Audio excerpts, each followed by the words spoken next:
Taban, alhamdulillah rabbil alamin, kwa utaratibu huu imekamilika ndoa ya Kiislamu.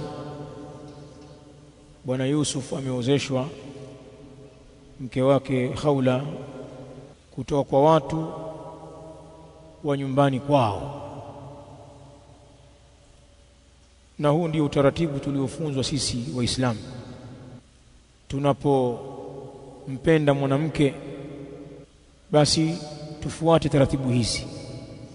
Ukapeleka posa kwao, ukawapa fursa watu wa nyumbani kwao kujadili, waangalie tabia zako, dini yako, nyenendo zako, maana yule ni mtoto wao, ndugu yao, si kwamba ni mbuzi au ni kuku unamchukua kwenye banda. Kisha wakubaliane na hiyo posa, wakutajie mahari, na mwenye kutangulizwa kwenye kutaja mahari ni binti. Taje mahari yake na wewe uitafute, kama ni yote au ni kiasi cha mahari hiyo utoe. Kisha ipangwe siku ya kuambiwa maneno kama haya mbele ya mashahidi wasiopungua 2 katika wanaume na 4 katika wanawake. Wakizidi hapo ni khair, kama ilivyokuwa sisi tumekuwa wengi hapa msikitini tukishuhudia ndoa hii, na mafundisho kuzifanya ndoa msikitini yamekuja katika sunna. A'linu an-nikah waj'aluha fil masajid, zitangazeni ndoa na zifanyeni hizo ndoa katika misikiti kama hivi. Basi bwana harusi ataambiwa na wali, nimekuozesha, na yeye atasema nimekubali.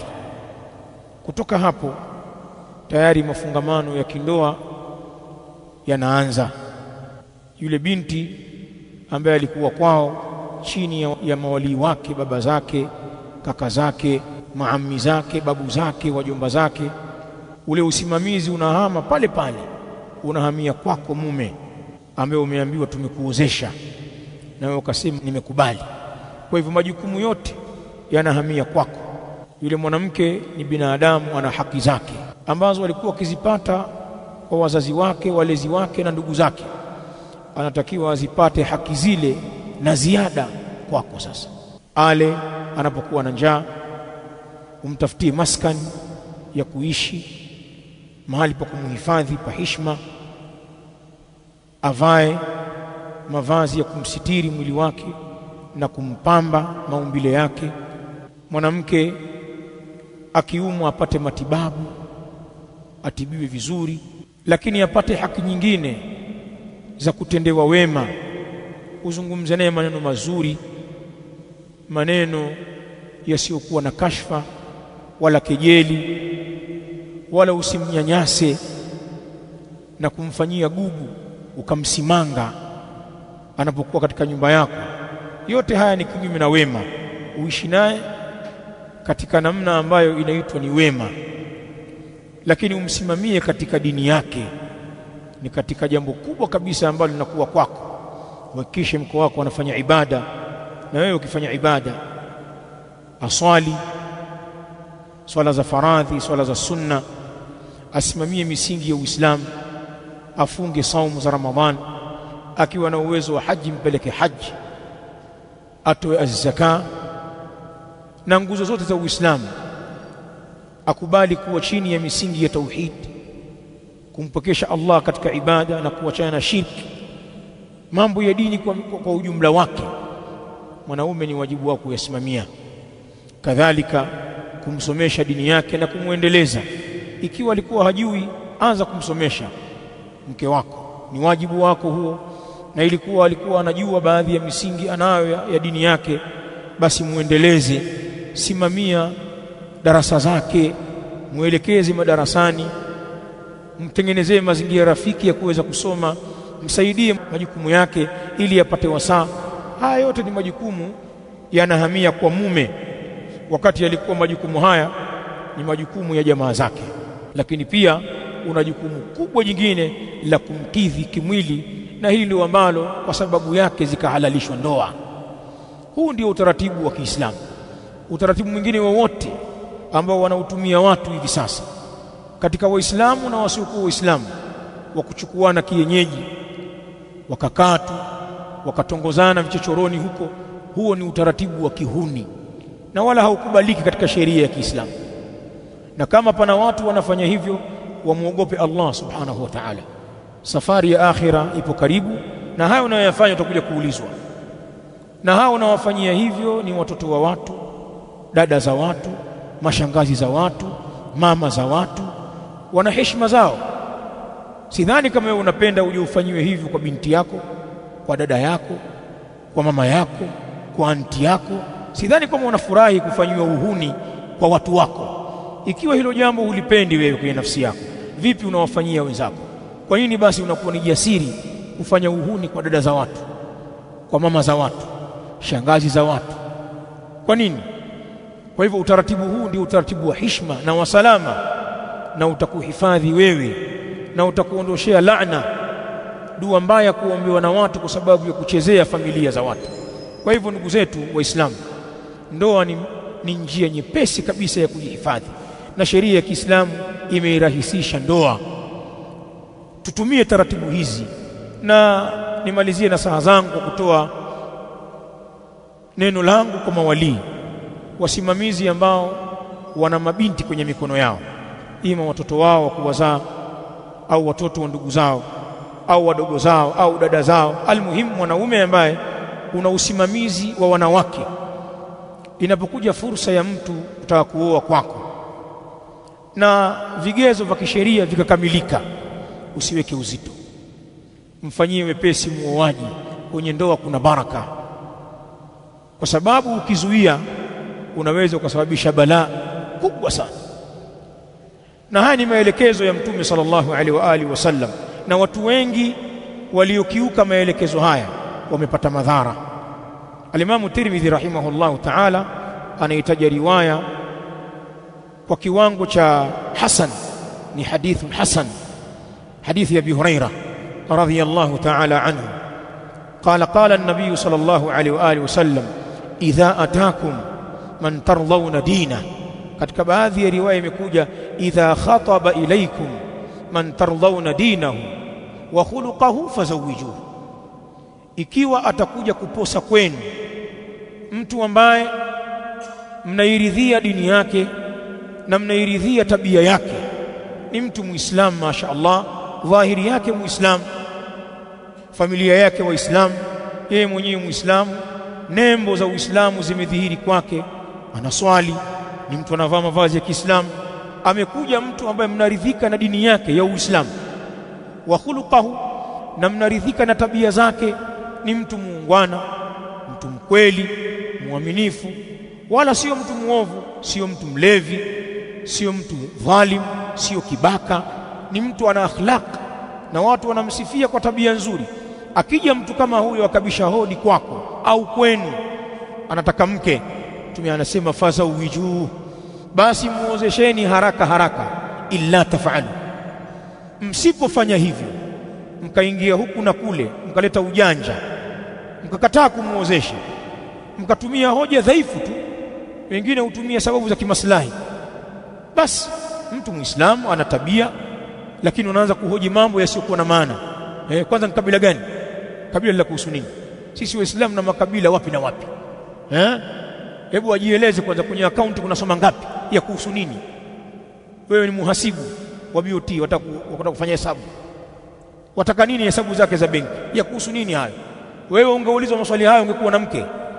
Na mfano wa haya katika maswali yasiyokuwa ya msingi, watu wanafanya kiuzibe kabisa wasimpe mtu mke. Mtume anasema msipofanya hivyo, msipomuozesha mtu kwa dini yake na tabia yake, mkamzonga zonga, takun fil ardi fitna, basi itatokea katika ardhi fitna kubwa, wa fasadun kabir, na ufisadi uliokuwa mkubwa.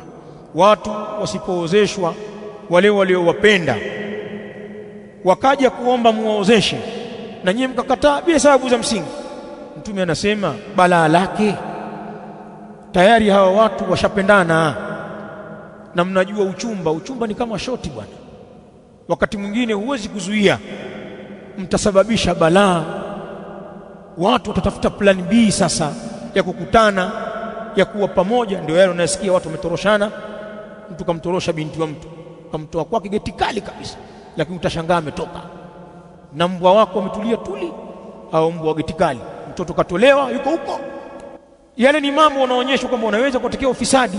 Au wengine waliaadhu billah, Allah tustiri, wanakutia aibu. Binti yako au dada yako mdogo wako anapatia mimba nyumbani, wewe unaonaje?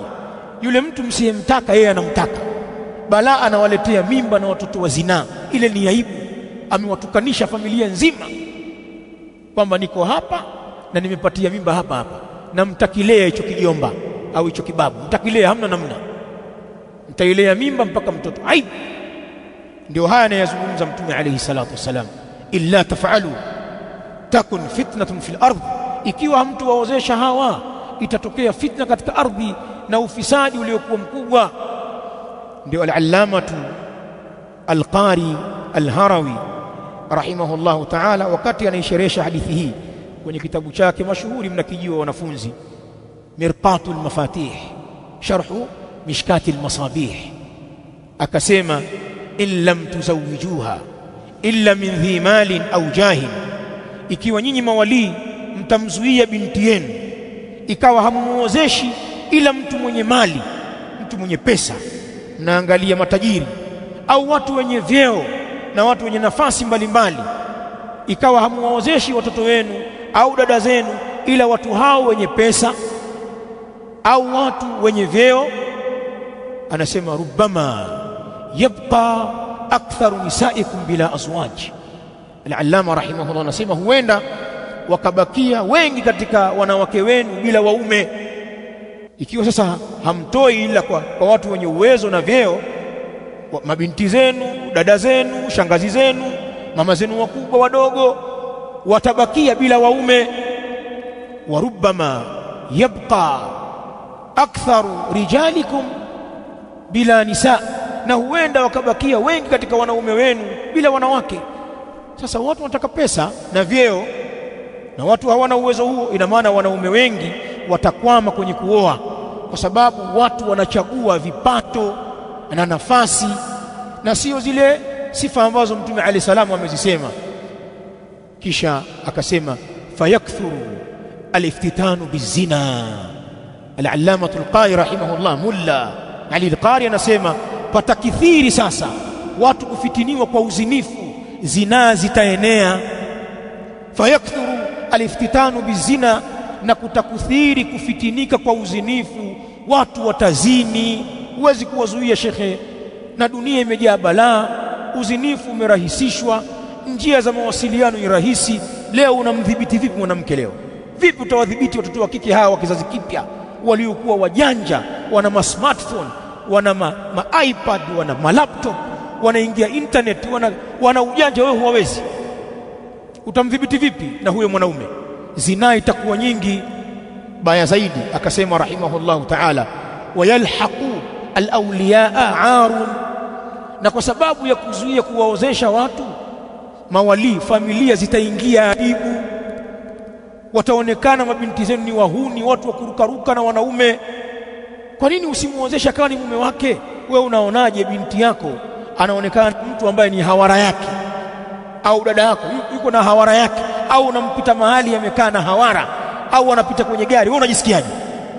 Lakini unaonaje yuko na mume wake? Kama unampita mahali yule ni mume wake, bamko hali yako bwana, bashemeje vipi, hamjambo vipi nyumbani, unaonaje hiyo hali?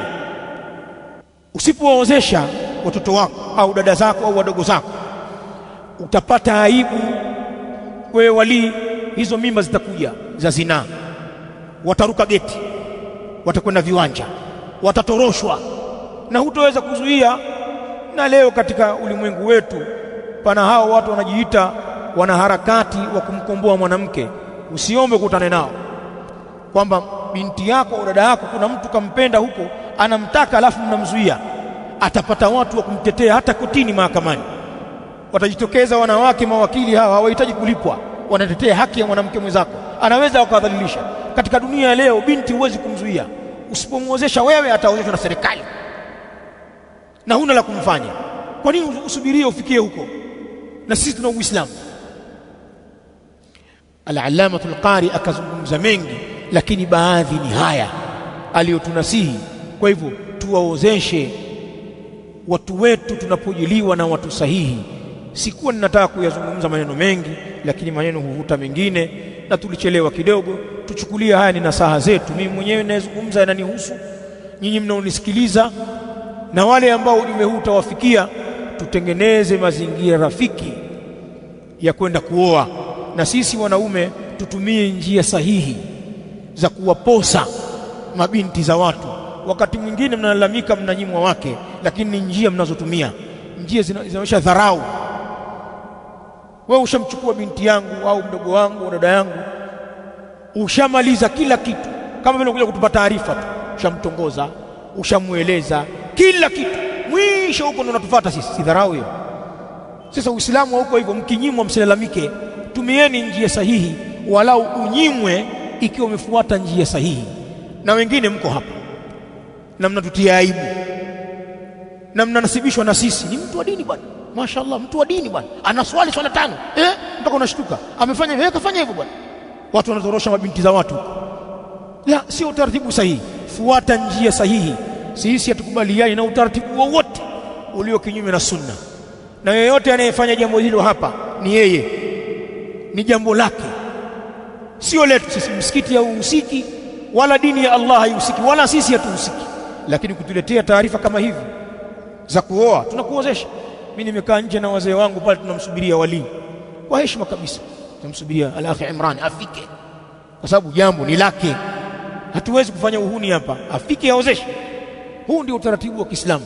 Tufuateni taratibu hizi, tuacheni ujanja. Wallahu ta'ala a'la wa a'lam, wa sallallahu wa sallam ala nabina Muhammadin wa ala alihi wa ashabihi al-kiram ajma'in, wa jazakumullahu khairan.